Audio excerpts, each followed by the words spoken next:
do. Yes, I do video. Welcome to In the Good Company podcast. Anya Lincoln. You are an artist, professional artist for over 20 years. You are a life coach.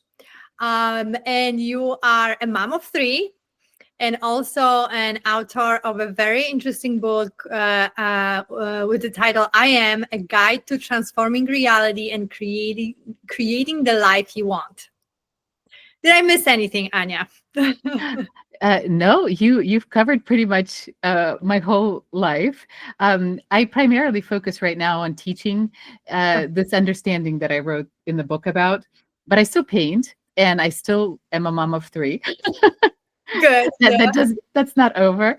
The life coach bit sort of organically weaved into the teaching, where I entered into the self-help world through life coaching and became certified and, gained certain skills. But I sort of now delegated the life coaching practice to other people. And, I still talk to people one-on-one, but more anyway.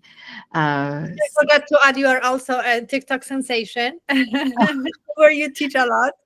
Well, yeah, TikTok has been amazing. I resisted it for a really long time because personally, I had a problem with, I had a problem with TikTok and how it sucks people in. But then I posted something about my book and people really resonated. And I saw how the algorithm could actually help people as well if you put in the right information and the right people can connect to it. So yeah, TikTok has been good for me, and I'm really grateful. Yeah. And I think, with all social media, it's how we use it, how we utilize it. It's not a bad thing. We can make it a bad thing, right? Like we can overuse it. We can use it for misinformation, for doing bad things, right? But like you, I think there's just so much learning from you. This is how I found you. This is how I came across you. And I was like, oh my God, this woman is so interesting. And what she's saying is so interesting. And she wrote a book and I read your book. Well, actually, this is what you just said, right? Is actually like the gist of everything that I talk about, which is there's really all of the stuff here, right? Anything that we're dealing with, including our thoughts, isn't inherently bad or good. They are tools for creating our experience, our reality, right? And it's what filter we use, for this experience. That's what kind of determines whether it's a constructive, creative thing or either destructive or something that continues repeating the same thing over and over and over again in an attempt to achieve some goal without actually ever arriving, at that point that where we're going, creating suffering, like when somebody's striving to get somewhere, when somebody's trying to heal, trying to, I don't know, find their life's purpose, but they never quite let go of the inner reality. That's what I write about in the book, that sort of holds them hostage. Yes. Understanding about, about the self that makes them feel like they are broken, and yet not seeing that you can actually release it and let go of it, instead of continuing, reaffirming it by kind of living into it. Yes.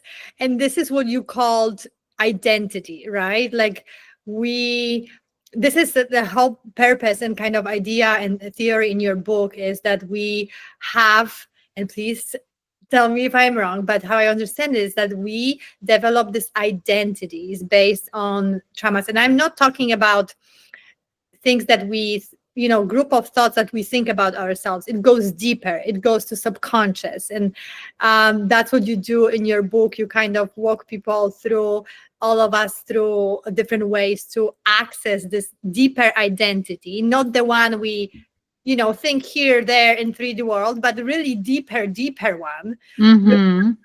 Deeper identity that is blocking us, right? That is blocking us from this creating the reality we want. And in the questions I send you, I kind of use interchangeably personality and identity. And I don't know if this is correct, but I feel like personality is more of like an out expression of identity. Well, the I guess there's different ways of looking at it, and I don't think there's like right and wrong. But the way I have thought about personality is more like a vehicle, or like yeah, like a vehicle, an expression of the self that is kind of neutral. You could be introverted, you could be extroverted, you could be bubbly, or Yeah. love to be on the stage, or you could be shy. And inherently, it's neither um, good nor bad. It's just the way somebody is.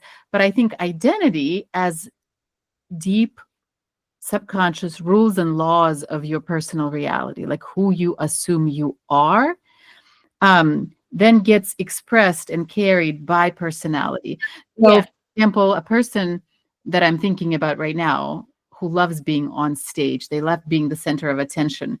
If they have a deep, deep seated understanding about the self, that they cannot, succeed unless they are seen by the right person, maybe in Mm. an intimate relationship. Sometimes that happens. I've seen that happen.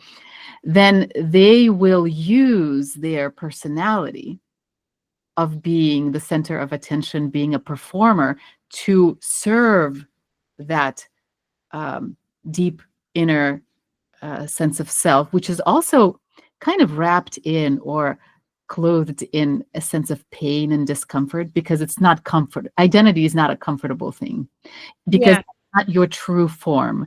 It's like a temporary limitation or a costume that we've put on, and then we've forgotten that we're not it.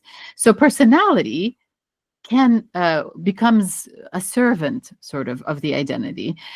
Personality is just set of characteristics that anybody could be born, and you could have a child who is happy-go-lucky, or a child who's like a thinker and an Yeah. overthinker. But just because you're an overthinker doesn't mean you're going to suffer unless you have something to overthink, unless you have a life story that your overthinking mind's going to take and then Mhm. spin. Otherwise, you might be an insanely creative person who likes being alone and just think about something for days. So that's how I see it. Is like identity are these very neutral, deep, deep assumptions that we hold about who we are. And then personality is more like our hair color or our eye color. And Mhm. then Mm. personality becomes a vehicle for delivering this life energy that we are, filtered through a limited sense of self. Yeah, so it's almost like this identity put us in this hamster wheel to feed itself, right? So we have this deep ingrained thoughts about ourselves and notions, and then we create reality based on that. That feeds this notion, then it creates it again, and it's all about understanding what the notion is, which in your book you have three amazing ways to access, understand, and deal and release those identities, right? And then we can get out of the hamster wheel and go on the grass and wherever we want, right? Yes, I love that image. Go on the grass. This morning I was taking a walk in the park, and there was so much grass, and I was taking pictures of it. So I love that idea. But yes, absolutely. So what I've noticed is what you just mentioned is that, not to sound too crazy, but Yes, all of let's but get easy. that reality is like the self-recreating matrix all the time. And one important and constant thing in everybody's reality is, it's like you have to be stable and real in the world you live in. Like you have to know you're here. You have to know you are who you are. So you continue finding or creating, attracting proof of self, and basically seeing that proof in the world, reacting to it.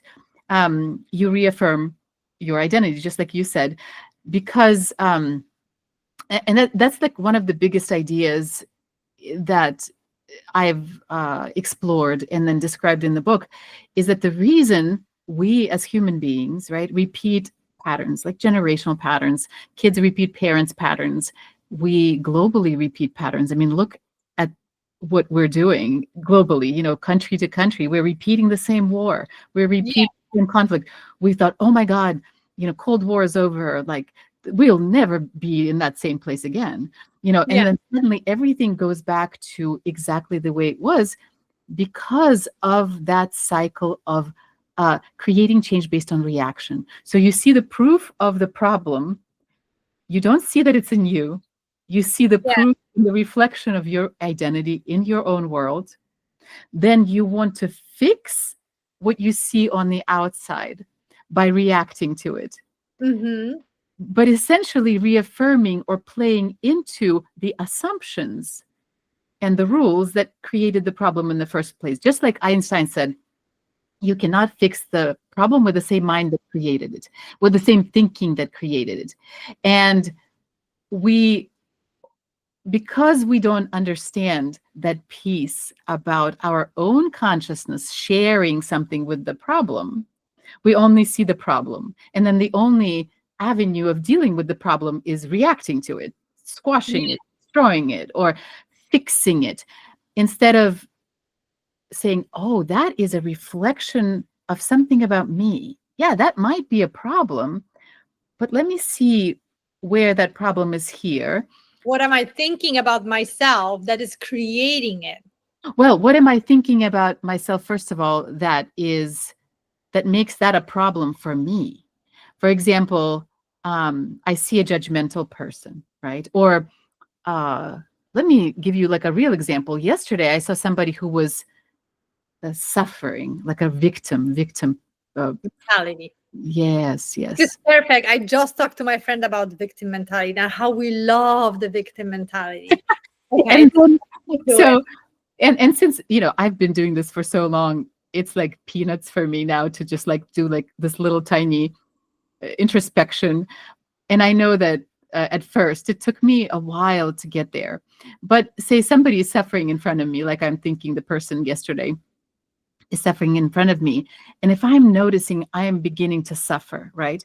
My impulse would be to go into their world and fix their suffering so they stop suffering, Yeah. or give them advice, or try to take on their problem.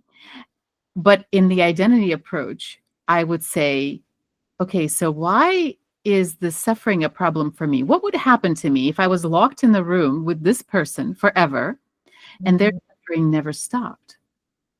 And what do I assume about myself that makes that a problem for me? Because you want to make sure that in your mind you don't escape from that space if you want to see something. And then you say, okay, so what do I assume about myself that makes that a problem for me? And say, I would assume that I cannot be happy while others are suffering.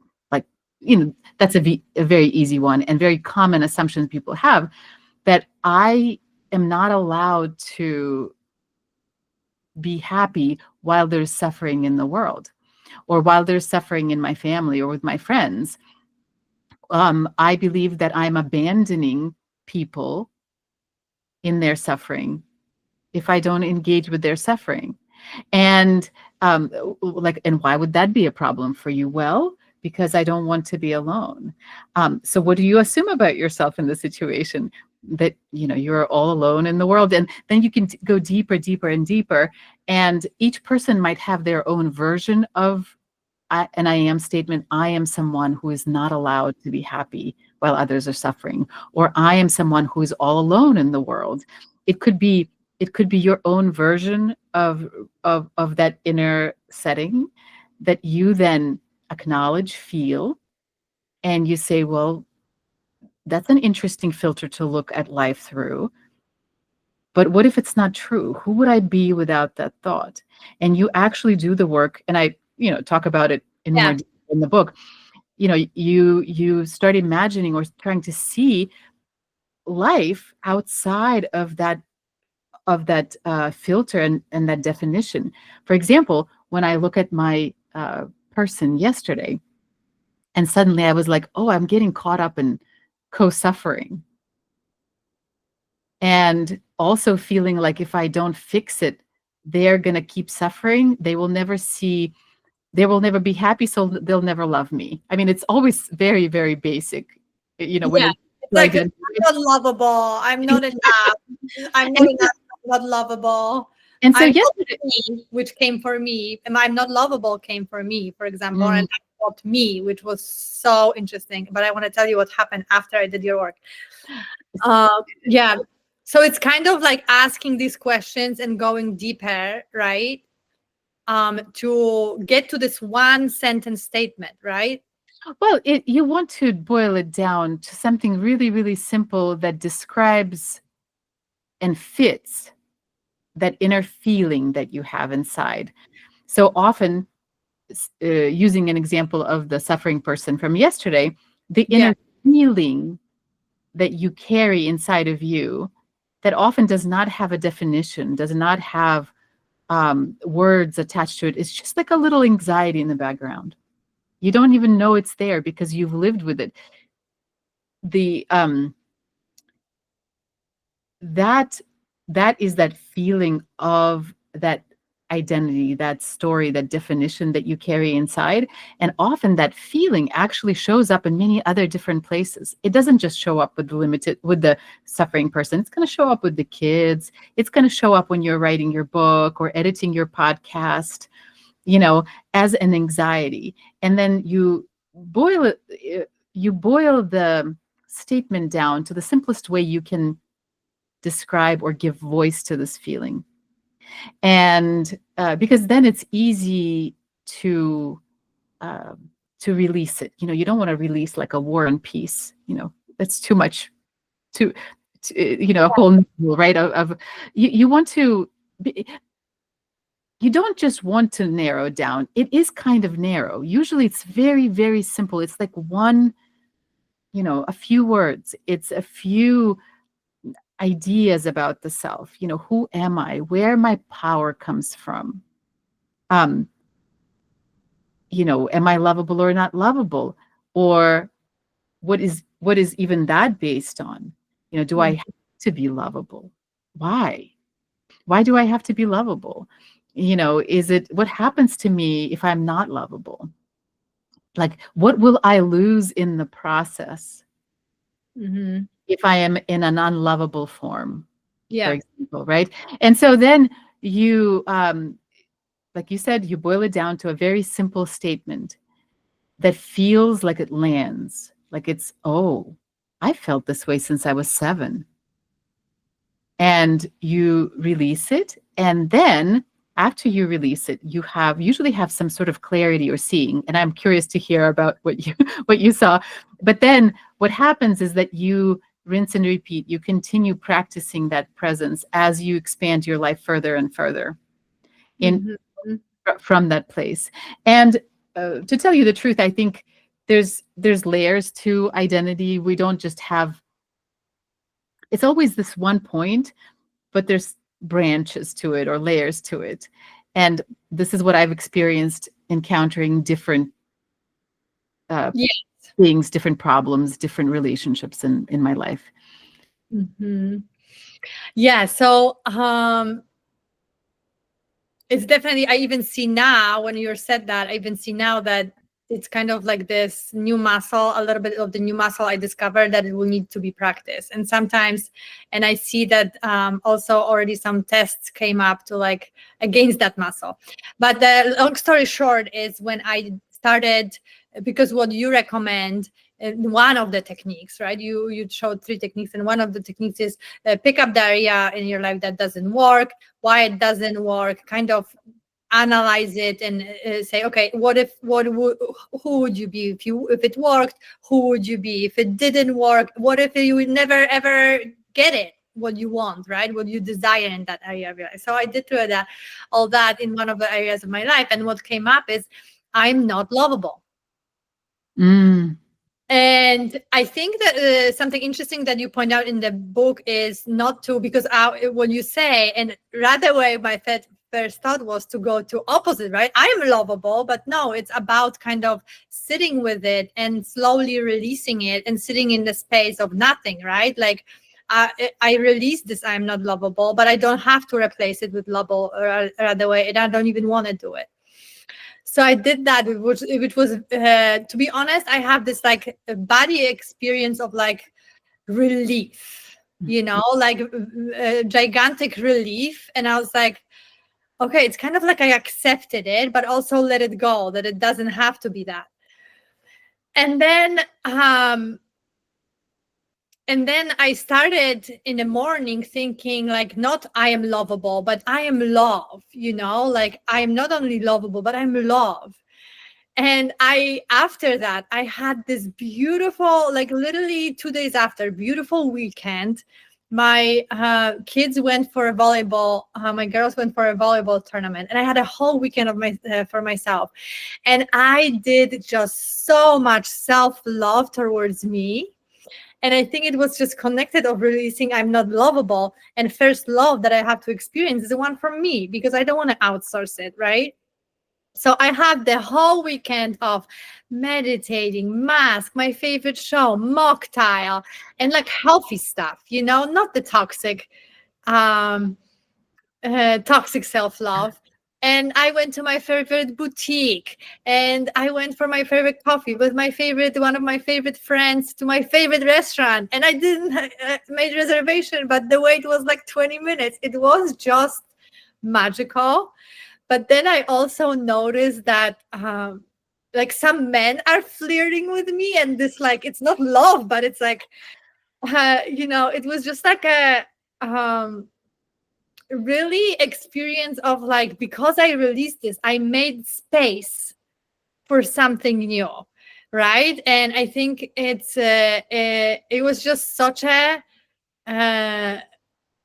beautiful experience, because I always thought that my core wound is not enough, right? But when you dissect not enough, it's like, what happened when you are not enough? Like, you are not lovable, nobody wants you, right? Like, you're rejected. What happened when you are rejected? You are not lovable, right? So I think I never went this step further. So that what happened to me, and I'm really interested in practicing this, idea of I am love, not I am lovable, but I am that love. Maybe I'll step into I am lovable soon. But it was just such a beautiful experience to do this exercise. And even the second method, which I don't want to like spill all the beans here, but you can spill the beans. I have no secret. People, visualization, which allows you kind of detach yourself, and because what you do is you talk about the same situation that doesn't work for you, but you put the actors in it, right? So you kind of detach yourself, which also allows you for another way of perspective. I'm really thinking that everybody should take like issue 1, 2 issues and go through all 3 methods, because they really allow for different understanding and different depth and different perspective of this identity that is blocking us. Because deep down, I lived my life, all my life, thinking I'm not lovable, and talking you about spilling into life, over giving at work, always 180%. Why? Because I'm not lovable. People pleasing, doing birthday for people that don't even care about it, or then screamed at me that I did birthday for them. You know what I mean? I'm not lovable. If I do this birthday, they're going to love me. absolutely. And like with my kids, now I'm like, oh my God, am I just like spoiling them a little bit too much to like, So they could love you. They came after this weekend from Michigan, and I got like a little just candy, welcome home. And I was like, no, I'll leave it because it's sweet. But I was like, I have to watch that too, because I think I'm running this pattern there too. So it was just such a beautiful experience. Thank you for that. And thank you for this book. I love that. Example.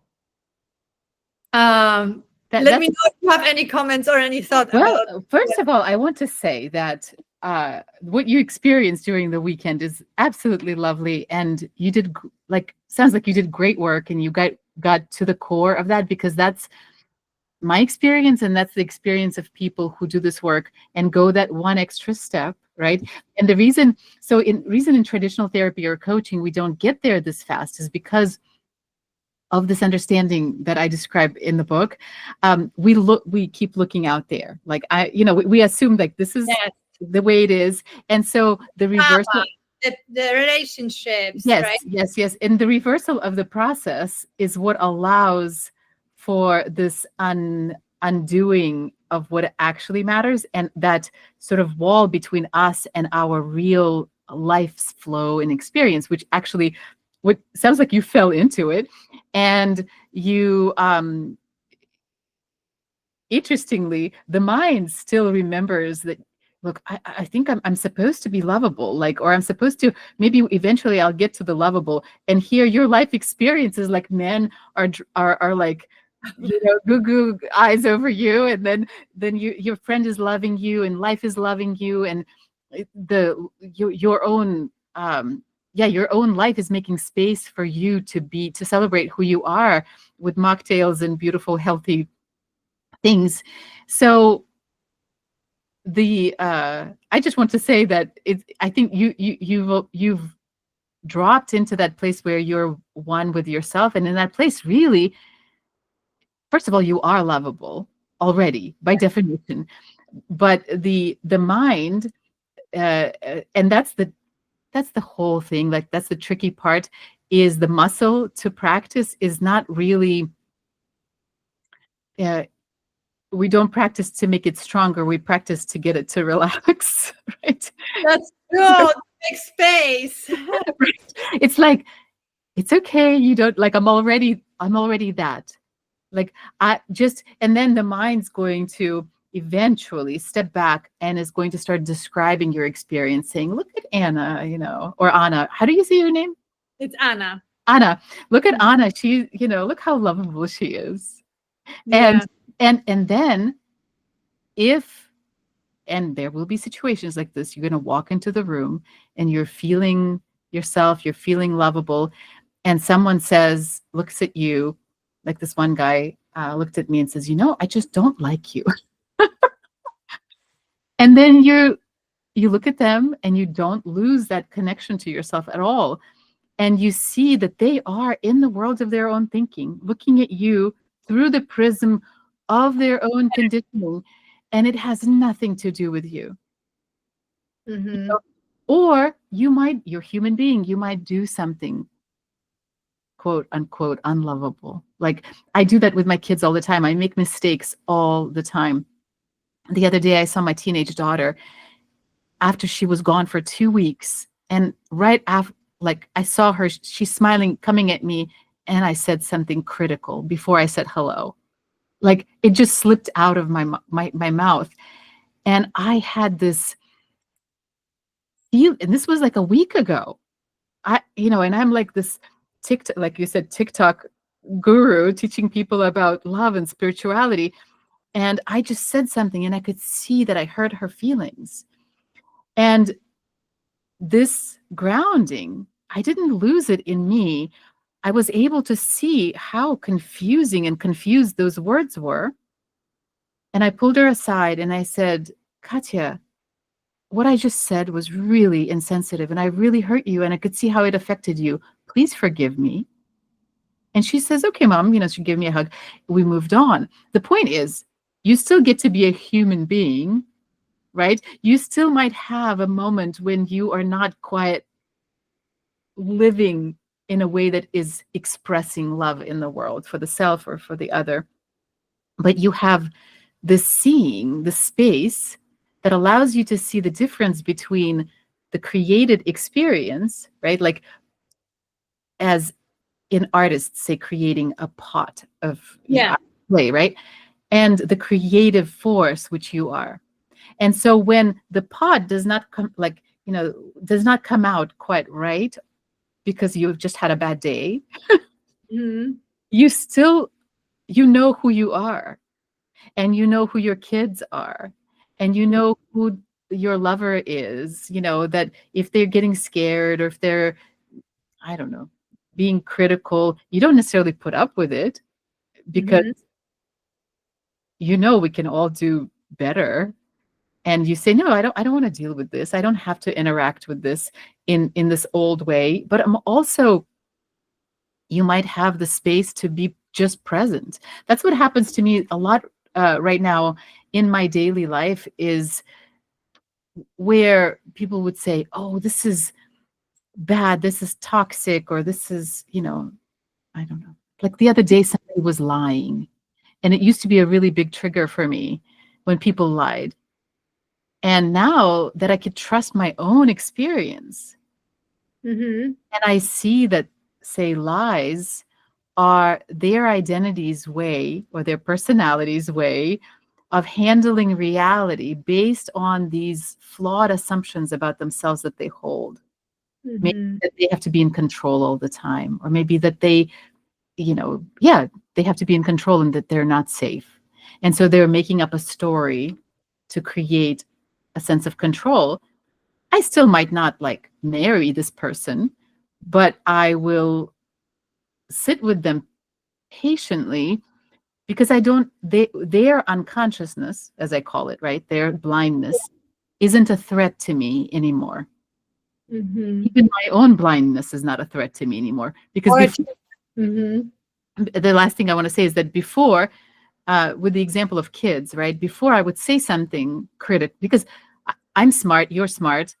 Smart minds are sometimes judgy, right? Like you sometimes say things you shouldn't, like probably is like inappropriate, or so sometimes I say things that I don't think about right away, and they sound judgmental. And then I um before this work, before identity, I would hear myself say something like that, and I would think, oh, because I said that, I am a bad person. Like, Mm-hmm. that's the proof of how I feel about myself. That's the proof that I'm not a good mom. That's the proof that I'm not a good wife or whatever. But now I'm like, oh, I just temporarily forgot. I just got confused. Yeah. And that's it. And then you let it go and you move on, and you love yourself and love other people. Yeah, it's funny because I had like literally a situation with my daughter this morning, and I had like a very similar experience because she came to check, as usually, weather on the phone in the morning. And then I took her phone because I really am strict about no technology in the mornings. And then I hear quiet, and she's downstairs on my computer. And I'm Just like screaming. I was like, "Are you on the computer? Are you on the computer?" Quiet, quiet. And I was like, we have the saying like "swear on dziadek Krzysia," which means like you can't lie when you say that. And I was like, "Swear on dziadek Krzysia, your computer." And she's like, "Yes, I am." And I went downstairs and I said to her, you see, this is addictive. You are already addicted, and I'll take it away, and no phone Friday, because she has a Friday phone she can take to school. And then I went upstairs and I was like, Jesus Christ, I'm also almost addicted to this. She is a kid. Like, why would I put such a pressure on her and put such a guilt? So I went downstairs and I was like, listen, I shouldn't say that. Technology is very overpowering for all of us. I am sometimes struggling too. And go figure, you as a teen will struggle too. We'll figure it out. But please don't do it again, and don't take, the rule, no technology in the morning. And then I didn't notice it, but what happened to me, I had zero conversation with myself after this, or beating myself after this, because usually I would repair, but still I was like, how could I say that? Oh my God, I did so much work and I'm putting this stuff on this teen, but I just cut it on that, and she's like, okay, mom. And we left up, but I did not have this whole shenanigans going on with myself after. Like you said, I just move on. I was like, okay, I repaired it. I did not act the best way this morning. I repaired it. We are moving on. That's beautiful. I love that. Yeah, that's interesting, because kind of similar like you. But Uh-huh. since we talked on creativity, can we for a second talk about creativity? Because I love how you see it. I see it the same way. And I literally had yesterday a conversation with the guy who was telling me that his sister is creative, but he just loves to fix his car. and work on his car, so he's not that creative. And I was like, what are you talking about? Like, I know nothing about cars. If you open a car in front of me, I would know a first thing about it. And that's such a creative thing, to fix car, to to plug and plug. I don't know, it's such a creativity. And I love how you talked about creativity in your book.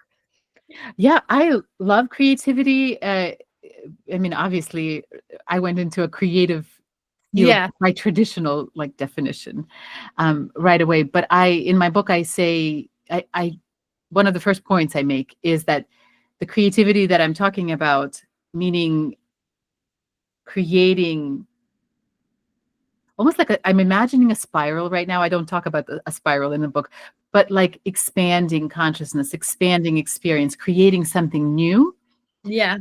creating reality is the nature of who we are. It's the nature of, the juice behind life, that energy behind life. Life is by definition creative. And when it comes to human beings, we can see the creative occupations, just like you correctly pointed out, could be, the easiest way to say, oh, that's what creativity looks like. That's Yeah. a nice little example. But creativity really is creating experience, whatever experience a person is creating. If they're able to show up in a really present way and continue unfolding their Yeah. right from the present moment, whatever they do, they could be a nanny for babies, they could be fixing cars, and the uh, so there's this big creativity, meaning consciousness is creative. We're creating reality all the time, we're creating experience all the time. And then there's a creativity that's a little bit more, I guess, I want to say use the word narrow, not narrow, but it's narrowing down a little bit to what we do in the world or how we approach reality. And basically creativity in a sense that one becomes open to Hmm. the source to their creative consciousness, and brings that consciousness to their experience in order to do some kind of work in the world that will maybe come up with a new solution, right? That will fix a car, that will help a person in a therapy session. It's 3D creativity, but also there's a 5D creativity, right? That Yeah. create the consciousness creativity that then leads down to creativity in our 3D material world. And yes, and then so and we don't just, we're not limited to the 3D, but we are operating, or we're playing with, right? Like it's almost like Yeah. like a funnel, right? You're funneling the big oneness into the world of separate things. Yeah. And when we approach creating our reality, right? When we talk about, when we understand that we're creating reality all the time, we're Oh, creating, and if that reality continues repeating or running on the same track, we need to um, be a little more creative, meaning not force the solution into the existing pattern based on reaction, just like yeah. about before. But the if we see that our creation, like we were intending to create something new, like a new experience, like we're trying to create peace in the Middle East, or we're trying to create a different outcome for our family, right? But we continue repeating the same pattern, it's still really creative. The matrix, so to speak, keeps spitting out the same result, even though we are trying different things. That means that creativity got stuck, really, a little bit stuck. And the only way it can get stuck, so to speak, is if the center of consciousness, right? The center is stuck in some way. And like if there Certain identity, which is like exactly, which is belief. what, yeah. And so so the way I sometimes talk about creativity, and this goes for my experience with art, for example, when you're truly being creative with Yeah. painting or writing music or whatever, um, there has to be no unchangeable variables. They could be in technique. Like what I mean to say is that all the pieces have to be movable. Then you're really creative. Like if you get stuck on, oh, I could be creative here, here, here, here, but this cannot change. This has to remain, exactly like it is. Well, you might create something that is improved, but if you're truly trying to find a new solution, you're trying to find a new solution to a disease or to a system or to this canvas or whatever is happening. Somewhere in this process, all the bets have to be off and all of the puzzle pieces have to be movable. It's like assembling a puzzle. Even if Yeah.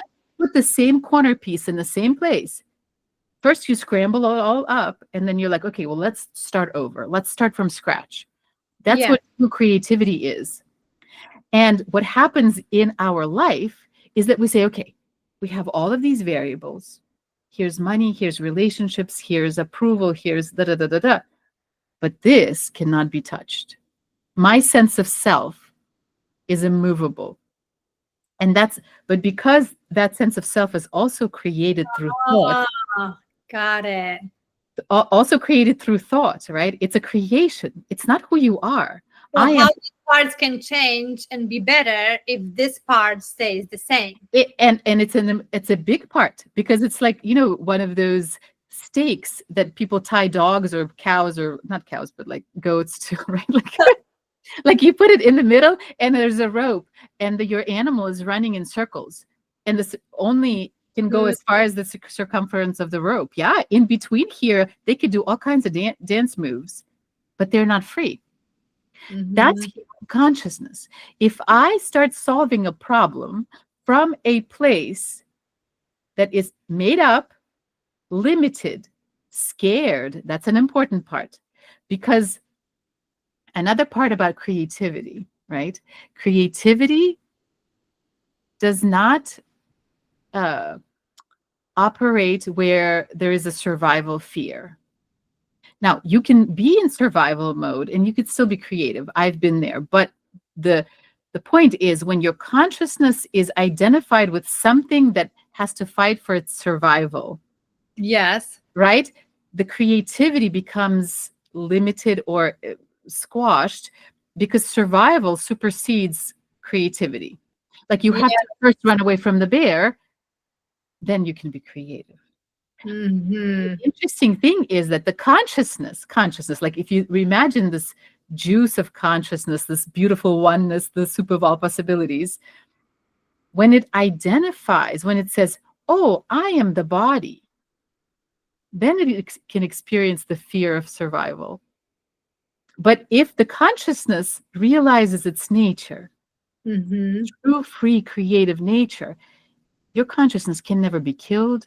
It can never be limited. It can never be judged. It can never do. And then it's in the body. It experiences the body, but it knows it's not the body. The body might experience the fear of, oh, there's like a dog running after me. Hmm. Consciousness is aware of that, but doesn't lose grounding in oneness. And so it's always infinitely creative. Like, Well, just like we talk about situation with our daughters, that our body experienced discomfort. Oh, this wasn't the yes, best. But because there's some work was done and conscious is a whole, and you know that you are this lovable, smart person, right?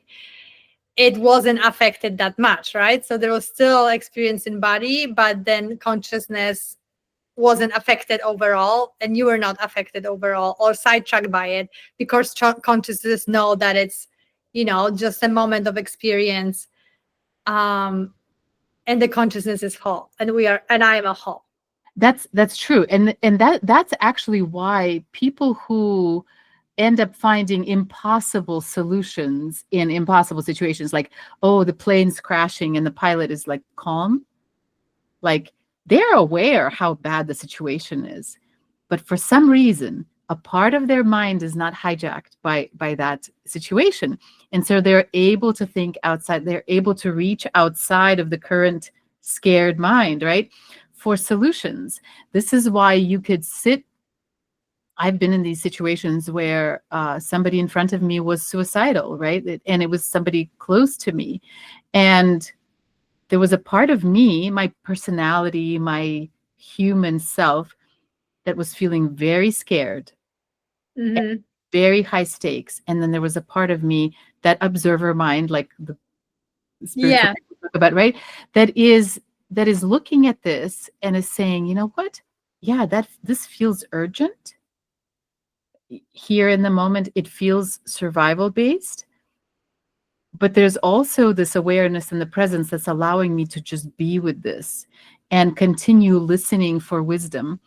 And that's how I've handled those situations from my point of view, and actually helped in a few instances. Because when you encounter a really scared child, or a scared customer, or a scared lover, or a scared world, Yes.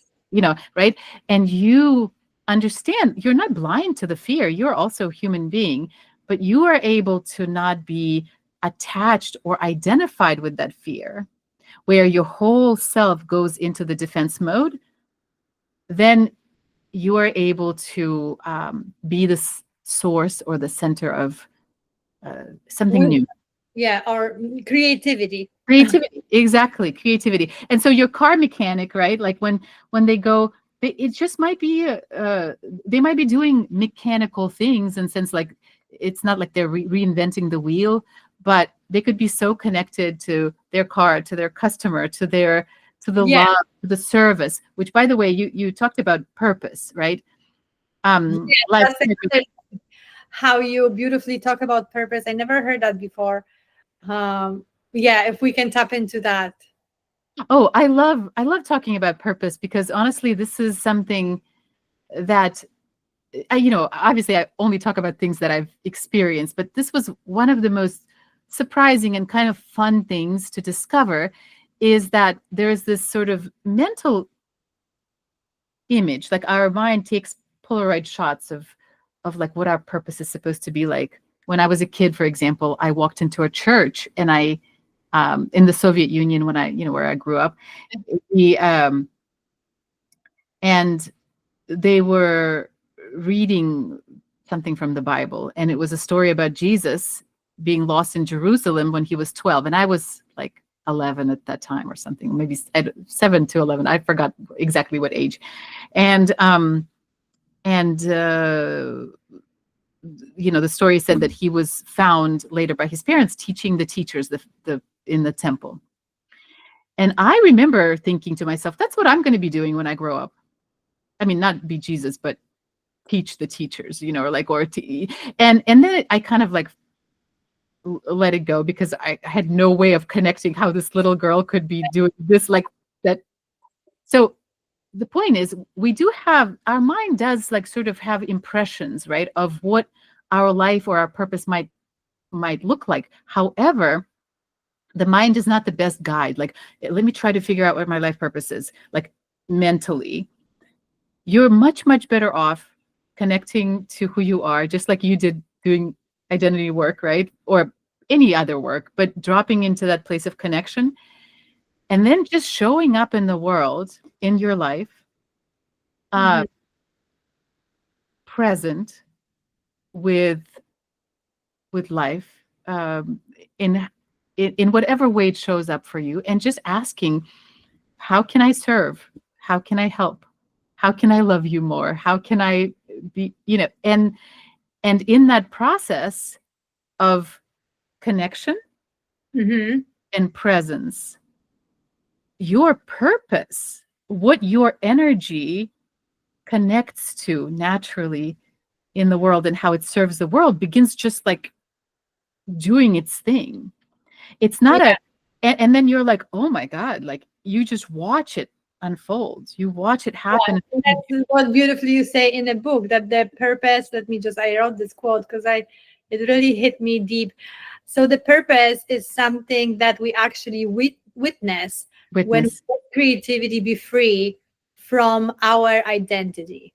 Yes. Yes. And because the what our mind can imagine or want our purpose to be is a very small, like an iceberg top uh, Yeah. of water, right? Of what actually our life's purpose is. Mhm. And it's good to use the mind. The mind's wonderful, but to let it just be alive in the world, to let yourself be alive in the world, and just it's almost like you're like, oh my gosh, look at this. Look at what's happening. Look at how beautiful this is. This has been happening for me on TikTok. By the way, like every day now I get I haven't gotten it this week because I'm out of books. I sold out, so the algorithm doesn't push your stuff when your shop is empty. but Yeah. but like people write to me almost every day and say, this is what happened. This is what happened. This is what happened. And like that's my experience of like, wow, like I am on purpose. Like I'm doing my thing. You witness it. I am just watching it happen, but I'm not saying, okay, how do I make sure I affect this You are your purpose. You are in your purpose. exactly? And then, like yesterday, for example, with my daughter, right? Because parenting is a huge part of our, if we're parents, it's a big part of our path. Like I noticed something that she's been struggling with for a long time now, and I was walking, doing my evening walk, and I had this thought. Uh, write to her, text her right now and tell her it's okay to quit the job. You know, so I pick up my phone and text her. I'm like, look, you could just put in your 2 weeks notice. And anyway, things unfolded from there that were really, really good. It was right on time. So that was also my purpose unfolding in the moment. My purpose as her mom, right? As a human being who's here to guide, you know, this other human being. Or, 2 days ago, I went to the farmer's market and I adopted a kitten. Like, you're just in the flow. You do the next thing and you Mm. say, how can I love you? Like, how can I be present in love and how can I serve? And Yeah. that's all you have to do. And it's Mm. fun. It's easy. I And love I love this word. I will read it again just for everybody. So the purpose, because it's this idea that we just talked about, Anya, that we also so many areas and so many times, and I did it so many times before. Look outside for things, outside of me, when a lot of things is really inside, right? So the purpose is something that we witness when we let creativity be free from our identity. mhm. Love it. Okay. Couple more things. Let's chat about we chat about creativity, we chat about purpose. One other thing that I often think about, and I did a lot of work, and I had a big come to Jesus moment in my life about that, is really taking ownership, what you're saying in your book, of your reality, in a way not accusatory, not negative, like not punishing yourself, but really standing strong. That's how I see it, right? And tell me, standing strong, this idea that you are this genius machine, which I always like to think about ourselves and remind everybody of that powerful genius machine. And you need to take ownership of what's going around you, because this is, you created it, Yes, right? yes. Ownership is hard for people because they feel like you have They to stood take up. they have Yeah. to or you have to take blame for what you haven't done. Like for example, if they're Nazis in my reality, am I taking responsibility for the Nazis or for their behavior? I'm saying Nazis like something like awful, right? Like or racists or any. The thing of tsunami, no, tsunami you bring somewhere else. Never mind. Well, Never. no, or tsunamis. It doesn't matter. Like, so the most important thing about ownership is ownership versus responsibility. Yes. Ownership, you can take the ownership of the container. The way I imagine it is like a spider web. Like my reality with me in the center, the little spider, right, is this Yeah.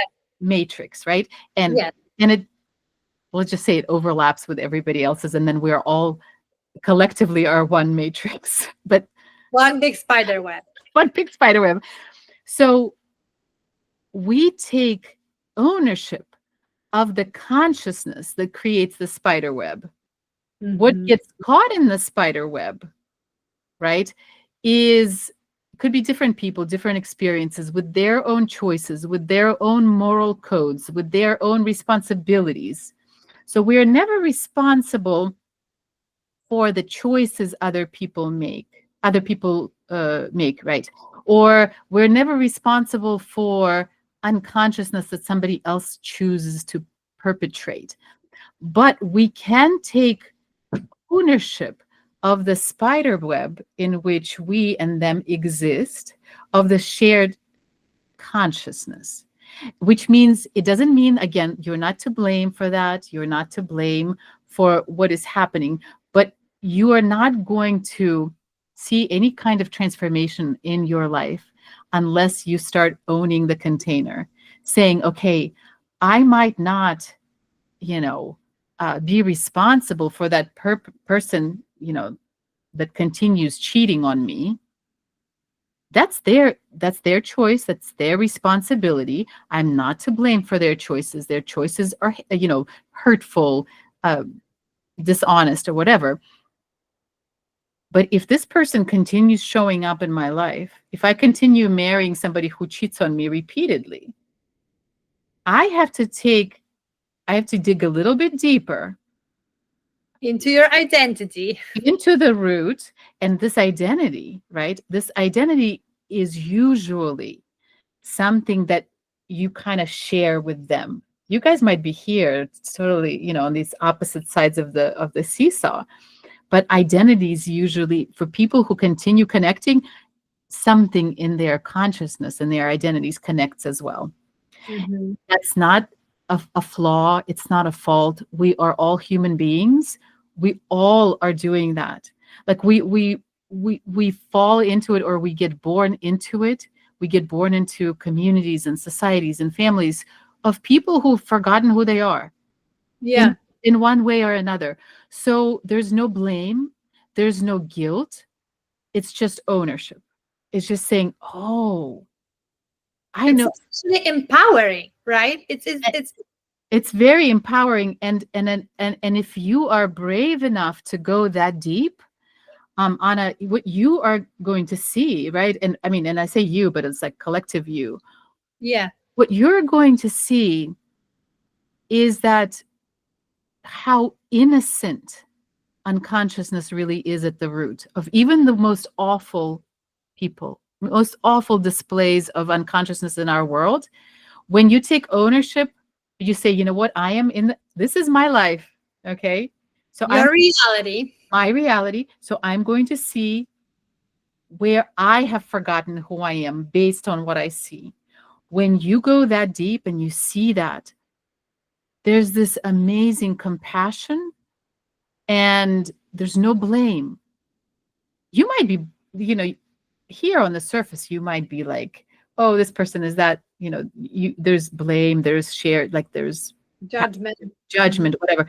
But deep, deep, deep down, when you see how hard it is at first to see that difference between who you are and that conditioning, how easy it is to buy into the fear, how difficult and scary it is to experience that ego collapsing, that identity is kind of like ego, that separate sense of self collapsing.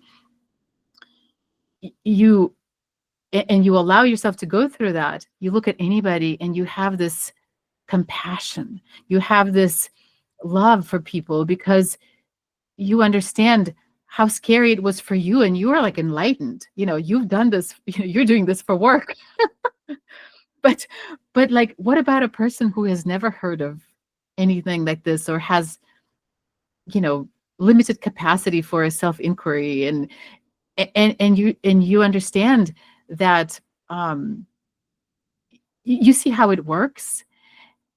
And by taking by taking ownership of your reality and letting go of this unconsciousness that you might be sharing with people who are connected to you in your patterns, you become an invitation, a place to come home to. You become this light that is unburdened by conditioning.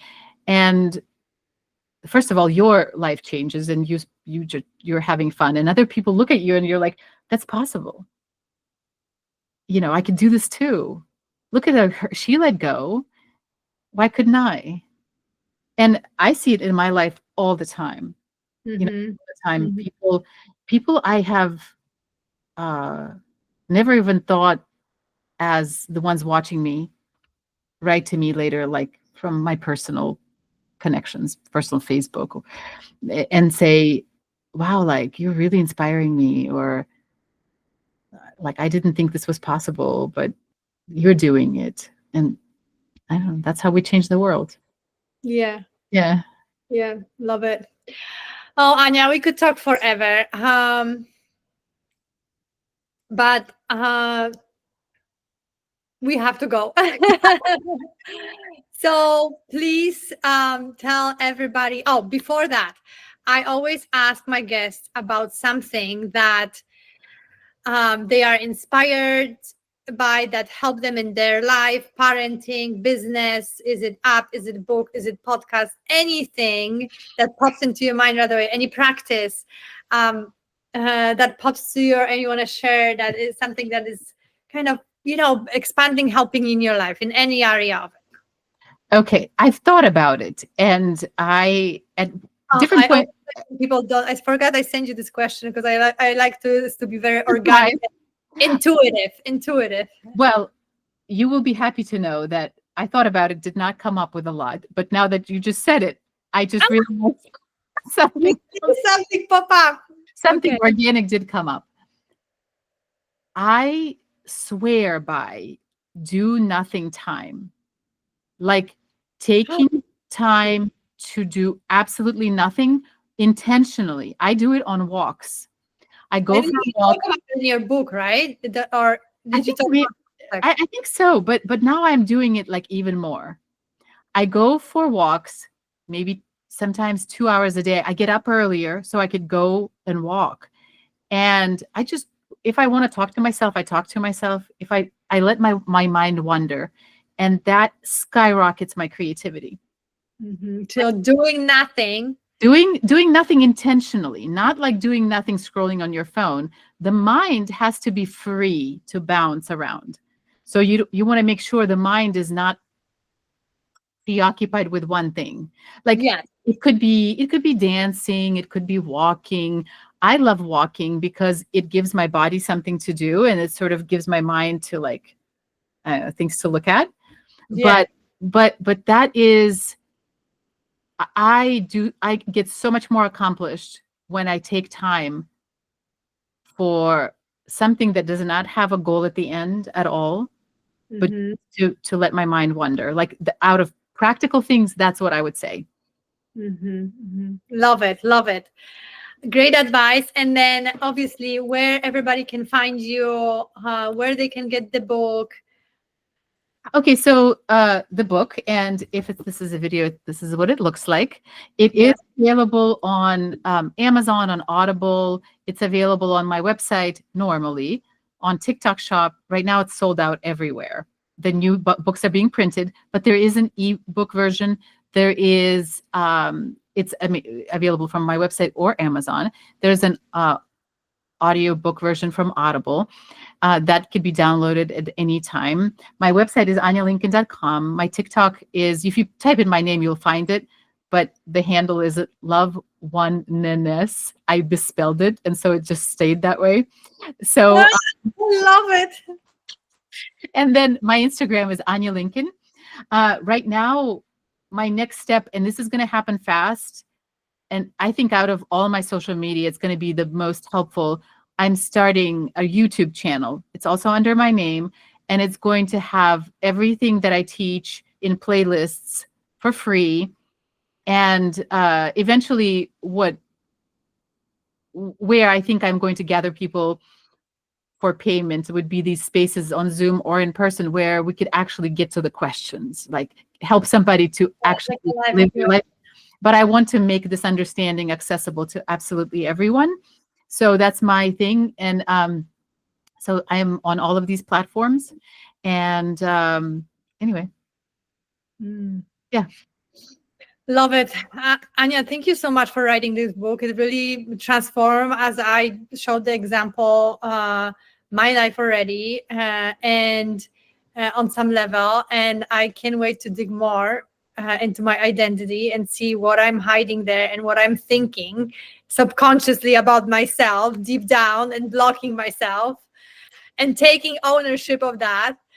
But one thought just popped through, and I want to share it because you mentioned at one point that when we're talking about this example with daughters, right? That, oh my God, I'm teaching here, I'm the spiritual leader, and I make this mistake.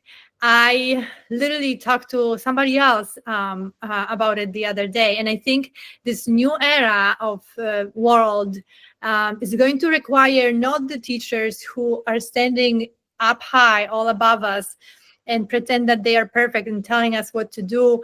But the new leaders are the people who, with us, are going through things. They're committed to spiritual work and growth more than any other person. And that's how they are, 5 steps ahead, 10 steps ahead of all the crowd that is going after them. That's how I envision it. And they just walk people through that way. And I think you are one of these leaders. Oh, I love that. And I am just really grateful to be talking to you and to came across you. God bless social media. I always say it. You can take whatever from it is, but I met so many amazing people, including you, through it. So thank you. And thank you for your work and this conversation. Thank you, Anna. Thank you. This was lovely. This Thank you was so truly much. lovely. Yeah. Yeah, let me just stop.